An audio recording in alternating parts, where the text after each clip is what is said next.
Welcome back, conscious listeners. We have Chris Cannon today here with us. He is a somatic spiritual counselor, and he's here to share his experience and to talk about adoption as well as different modalities that exist in his life's work and his passions. And I'm so excited to have you here, Chris. Welcome. Thanks, Jen. Appreciate it. Yeah, so grateful to have you here. So, tell everyone a little bit about who you are and what has led you to become a counselor, and yeah, how your personal journey is kind of tied in, if you feel like it. Sure.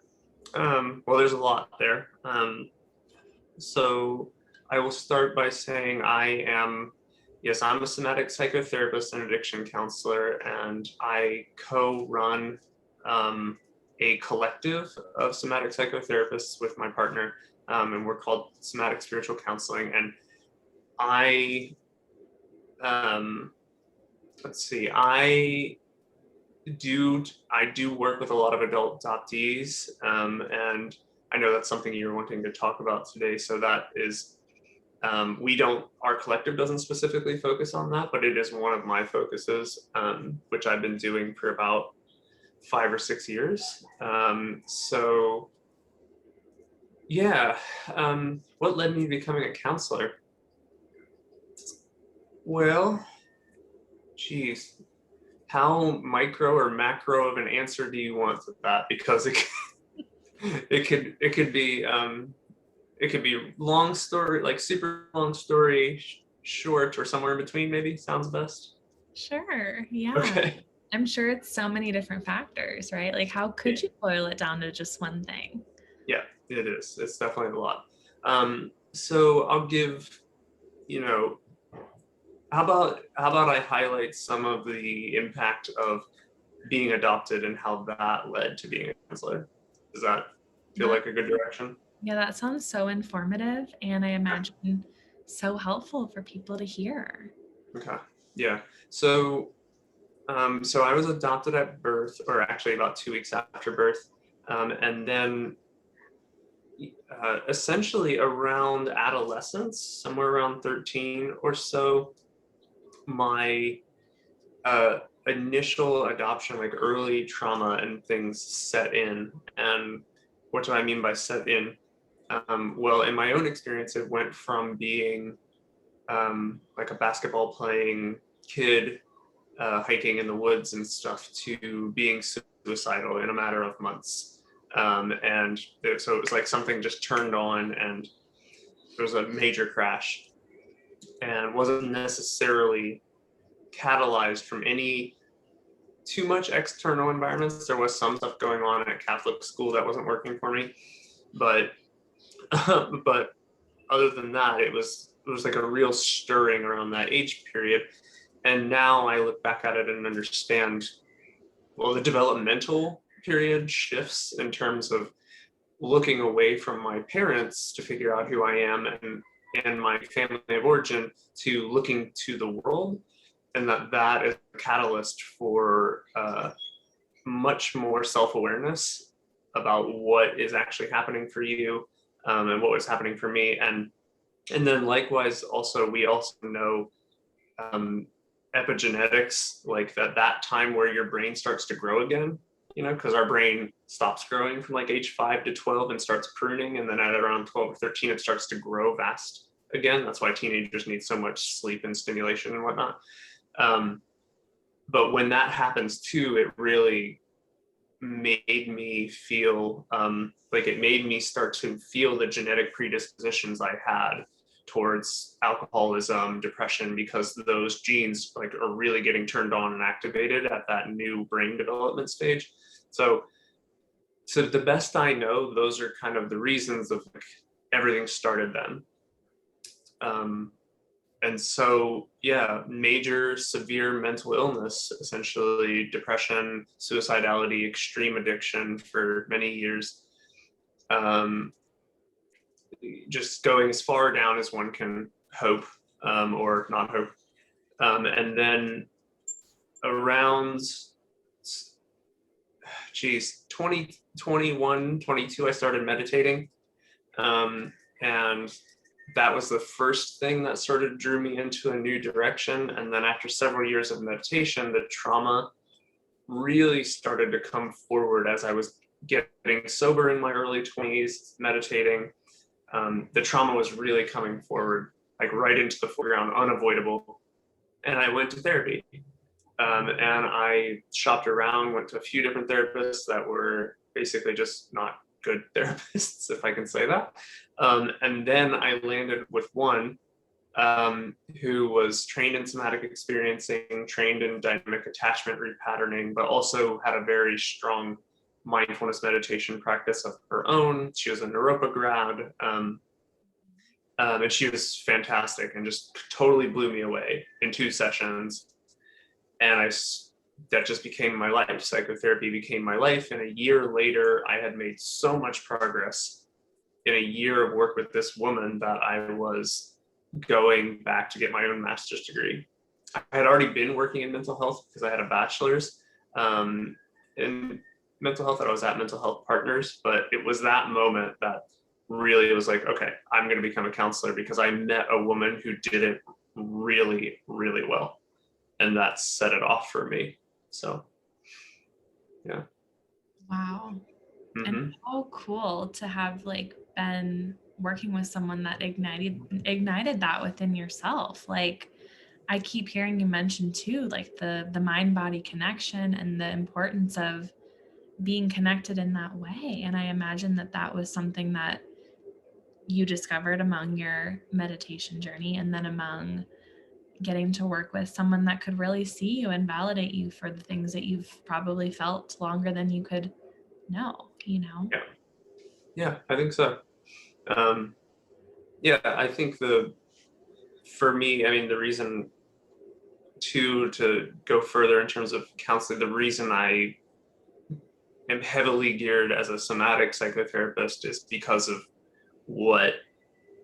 not only because of what I was going through was happening in the body. Literally, I was being like thrown off my meditation cushion with violent jerks and shakes and things like that as the trauma was coming up. But I went to somebody who helped me navigate that mind body connection with so much ease and so much obviousness. Like it wasn't like, oh, we should be taking care of the mind, and oh, you have weird body symptoms, how strange, like maybe you should go to it was none of that. It was just like, oh, well, yeah, of course there's this connection and this because of this. And she just plugged into B into C, and everything just worked. And so the mind body connection almost became like, I wouldn't even know how to practice psychotherapy without it anymore. Like, sure, I could back up and do CBT and things like that, but for the most part, it's just so, like you're saying, it was just so glaringly put in front of me with that therapist that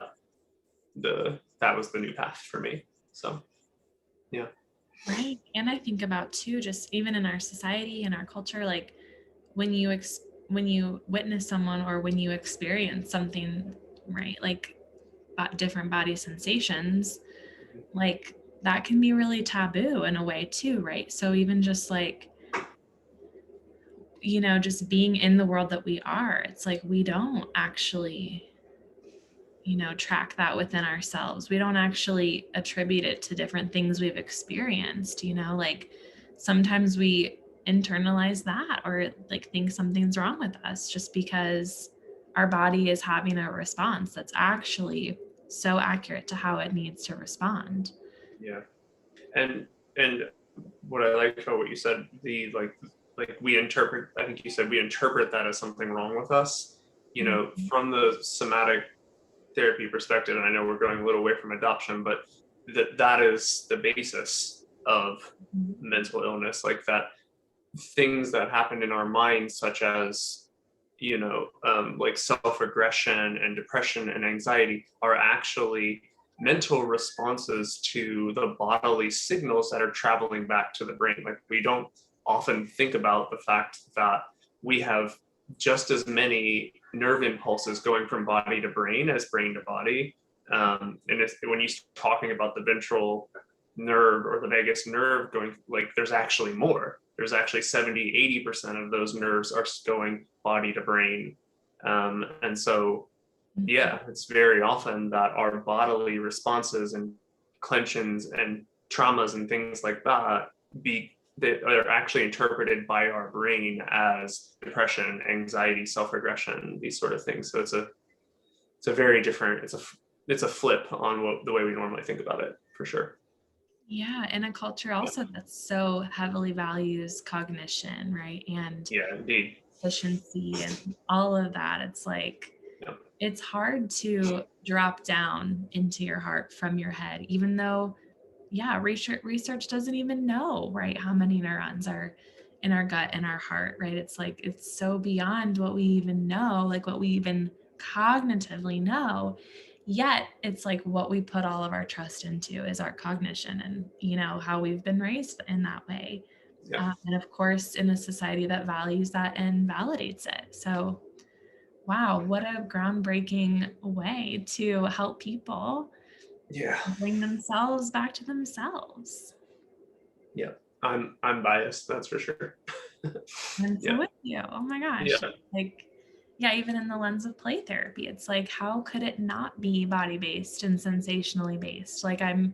I'm such a sensational person that the most of the work that I do is like very sensational, and everybody that I work with, they're like, oh my gosh, you have so many body sensations. And I'm like, I do. I can't shake it. It's like all these things I've been hiding, it's like they're real. It's like, let them be. So, Yeah. Yeah. They so are. cool. Sure. I have a question for you about like growing up. Did you know that you were adopted when you were growing up? And if you did, how that has affected you, and also what were your like challenges as a kid? What were like some of the behaviors or symptoms that you experienced that, like, looking back now, you can totally make sense of it, but like at the time probably felt really different? Yeah. Yes, I was aware, always aware that I was adopted. I don't even remember how early I was told. In fact, I should ask my parents that when they told me. It'd be interesting to know. But as far back as I can remember being very little, I knew I was adopted. So I'm imagining they told me as soon as I was able to comprehend what they were saying. Um, and did I have challenges growing up as a kiddo? Yes, I did. The But they're going to sound funny. The challenges I had growing up as a kiddo were like hypersensitivity, um, hypersensitive to my own emotions, to other people's emotions, um, to suffering in general in others, in myself. And well, actually, that's not entirely true. If you go all the way back, earliest back, I threw up a lot of my food as an infant. So there was already some stomach issues happening very early. And then there was also bedwetting past what is like I think what's normally regarded as like the age when it stops. So I remember that. I don't remember the ages specifically. So I know there was some of those things early on, but then as a kid, it was mostly just like hypersensitivity and low self-esteem was definitely a big thing. But for the most part, as a kid, it all flew under the radar.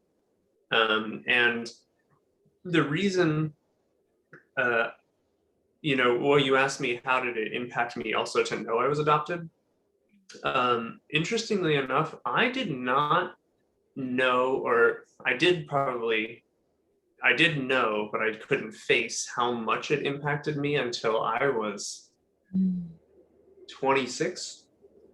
wow. And to tell you how I dealt with it was anytime somebody asked me about being adopted, do you know your original or your biological parents? Have you ever wanted to meet them? I would just say, I have no interest in meeting them. I have parents. End of conversation. And I would end the conversation like that. And that occurred from being a kid all the way up to being about 26, when that's next wave of trauma started to emerge. And I started to do basically like the somatic psychotherapy, but regression work. Like when I would start to actively regress into younger and younger ages, all of this, all of the abandonment issues and early memories were starting to come back, like very early memories, birth memories, in utero memories. As those things were starting to come up at 26, 27, when I started my own therapy, I just couldn't avoid it anymore. But yeah, so I think that is something I did, was just active, very strong denial, until I was able to handle it as an adult. Even though I did a bunch of psychotherapy as a teenager, my therapist would like ask me about it once or twice, and it was the same thing with him. Like, nope, I have parents. Don't ask about it. Like, that's it.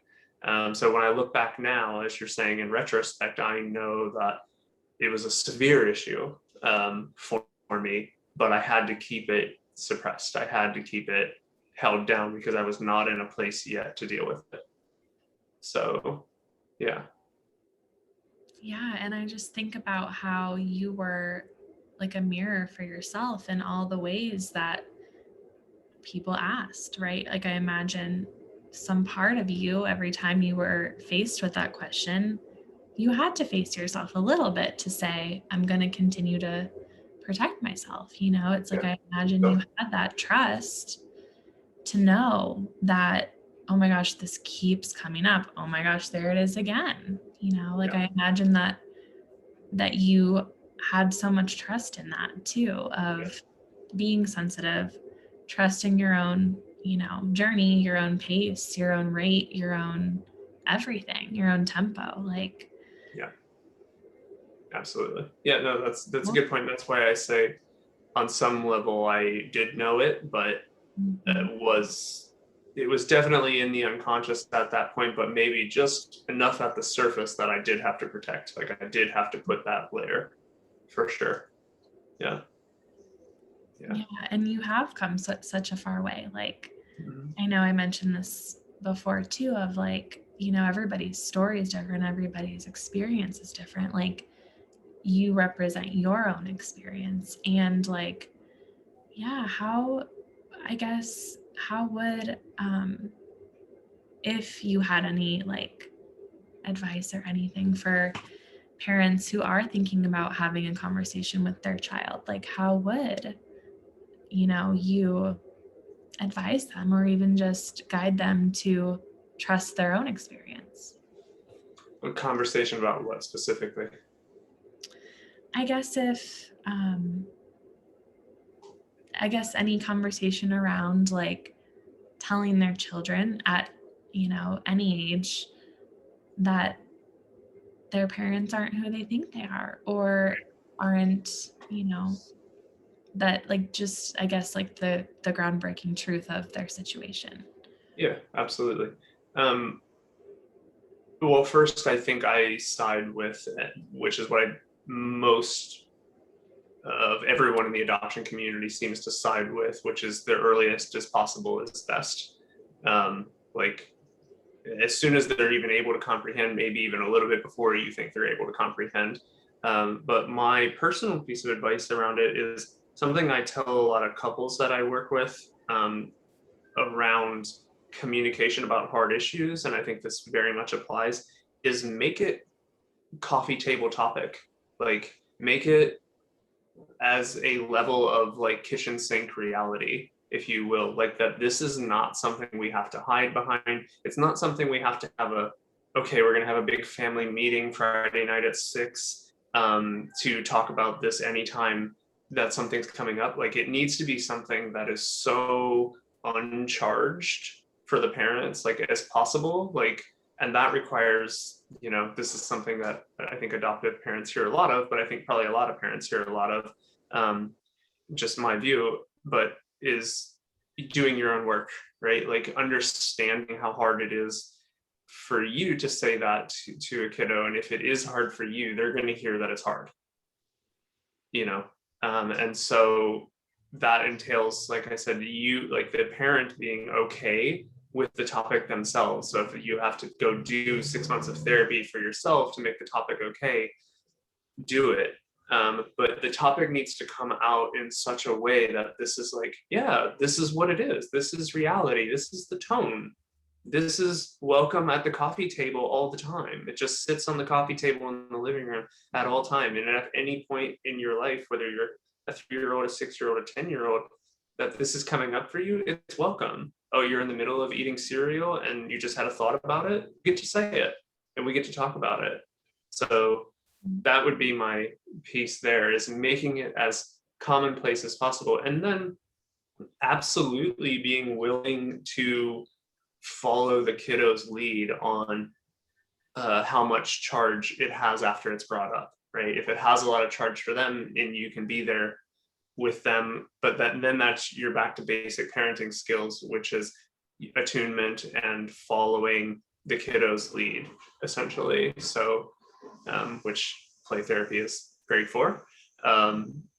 So yeah, that would be, I think, what I would say is make it commonplace, make it not a big deal, if possible, in yourself, so that when it's spoken about, it's not a big deal. And that it's just, this is a beginning part of life. Just as you start teaching them to wipe their butts, like this is just as common that we can talk about adoption.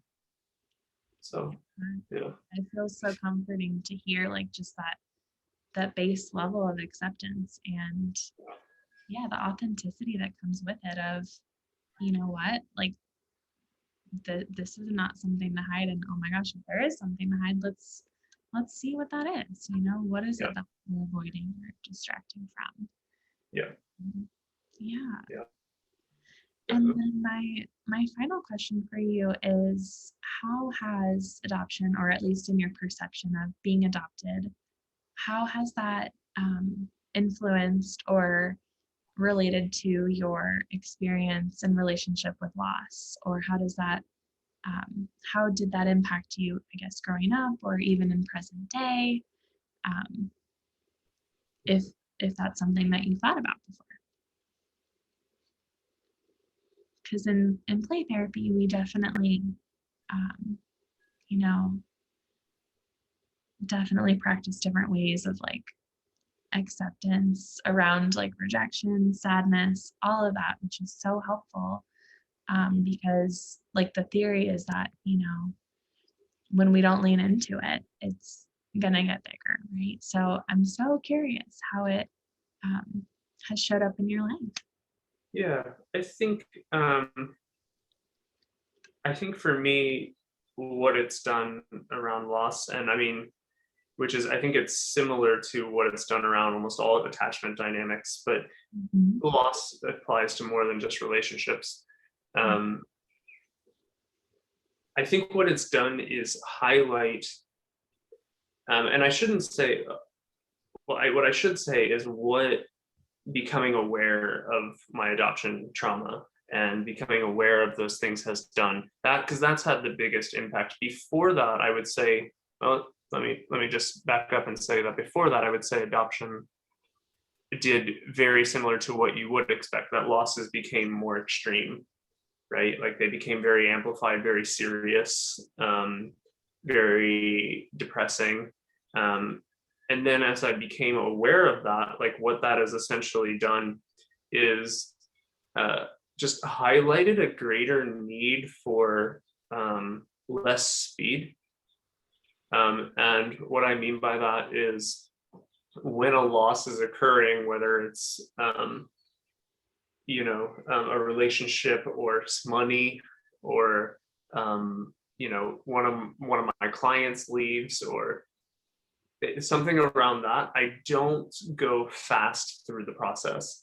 I feel it starting to pull on me in some way, and the awareness of my own adoption trauma and my issues around loss immediately send up a little red flag, and that red flag is just basically my signal to be like, okay, there's a moment of loss here, go really slow.